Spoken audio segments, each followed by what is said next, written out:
आज हम ये शोध के क्षेत्र में भी देखते हैं ये सब कमियां रह रही हैं। जो विषय हमने लिया है, शोध का विषय बनाया, वो जिस भाषा में है, तो उस भाषा को यदि हम नहीं जानते हैं तो हम उस भाव को यहाँ पर प्रस्तुत नहीं कर सकेंगे। अनुवाद के आधार पर शोध करना ये ठीक नहीं है। एक प्रकार से आंखों के बिना चश्मा लगा कर दूसरी चश्मा लगा करके देखने की भांति है। हाँ, उसमें कुछ दिख नहीं रहा, ऐसा है, तो आधार ही नहीं रहा हमारे पास। और इसीलिए ये टीका टिप्पणी के रूप में समझ लो इसको कि जो कोई भी शोध प्रबंध लिखा जाता है उसमें इंग्लिश का ही माध्यम लेना चाहिए, ऐसे कई लोगों का आग्रह है।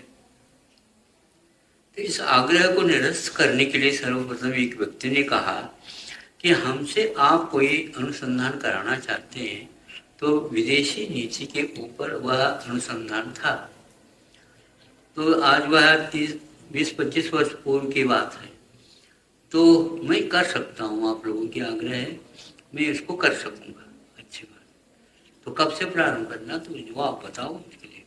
लेकिन मेरा एक इसमें शर्त है, वो अनुबंध ये है कि मैं इसका अनुसंधान मैं हिंदी भाषा में करूँ। नहीं, क्या करते हैं, विदेश नीति के बारे में आप कह रहे हो और हिंदी में कहते हो।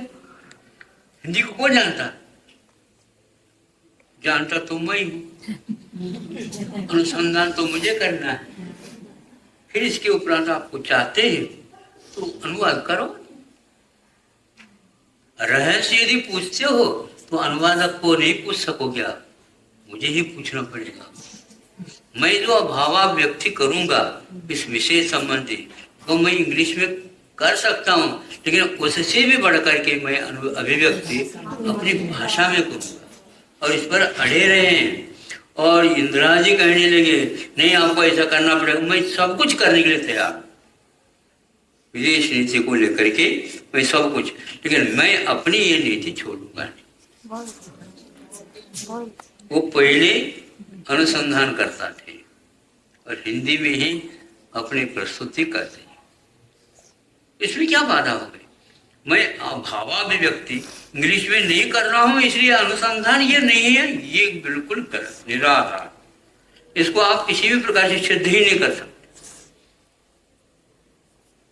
अनुसंधान का अर्थ ये है ही नहीं, ये अनुसंधान का अर्थ संधान हो गया।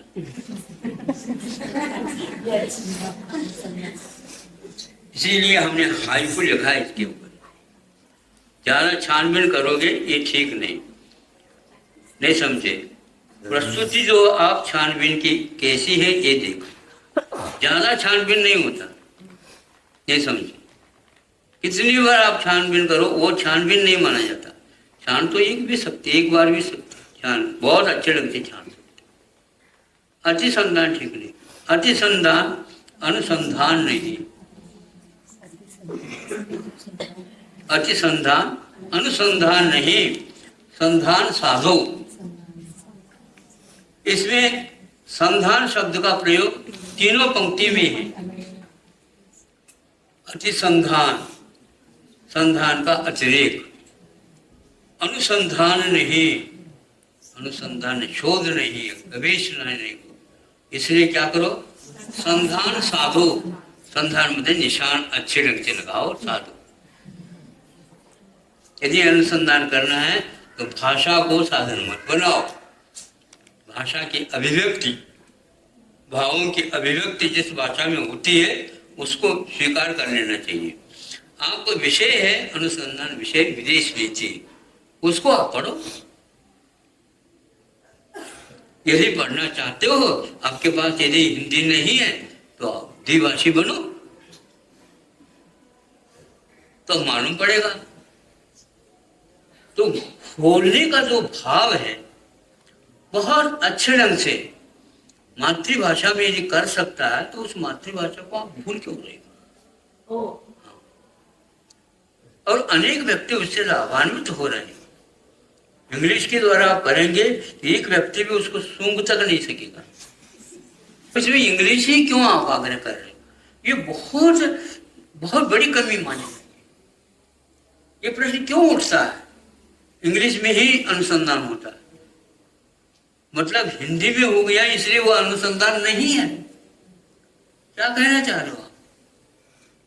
मतलब आज तक भारत में इंग्लिश नहीं थी, मान लो पहले नहीं थी, उस समय अनुसंधान था ही नहीं। यही से अनुसंधान चला गया, ध्यान रखो। अनुसंधान का भी अनुसंधान करो, मालूम पड़ेगा। अनुसंधान का संदर्भ ग्रंथ बनाओ तो मालूम पड़ेगा, भारत ही उसका संदर्भ ग्रंथ बनेगा, जो आज नहीं माना जा रहा। और यदि वह नहीं करना चाहते तो आप क्या चाहते हैं? हमारी इच्छा की पूर्ति क्यों नहीं की जा रही है? इसमें आप लोगों को अड़चन कष्ट क्या है? आप बता दो। रसोई घर में आपने निमंत्रण दिया तो हम आए हैं, नहीं समझे? अब हम आपके द्वारा बनाए हुए खाएंगे, लेकिन आपके द्वारा दिया हुआ है पहले खाएं, या ऐसा तो नहीं समझे? आप कहते हैं ये चीज पहले खा लो, लेकिन मेरे लिए वो उपयुक्त नहीं है, इसलिए तो मैं इसी को और देखूंगा।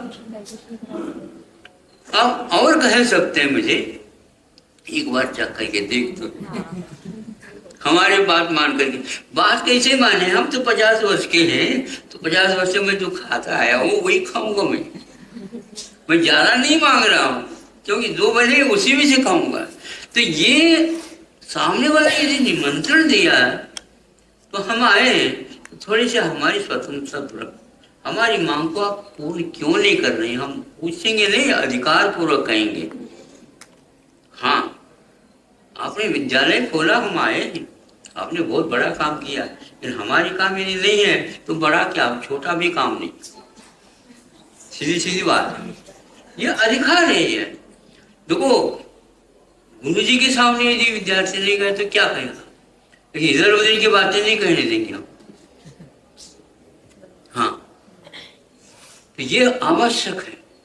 ये प्रजासत्तात्मक को बहुत लाभप्रद है, लेकिन बहुत हानिप्रद है, बहुत हानिप्रद है।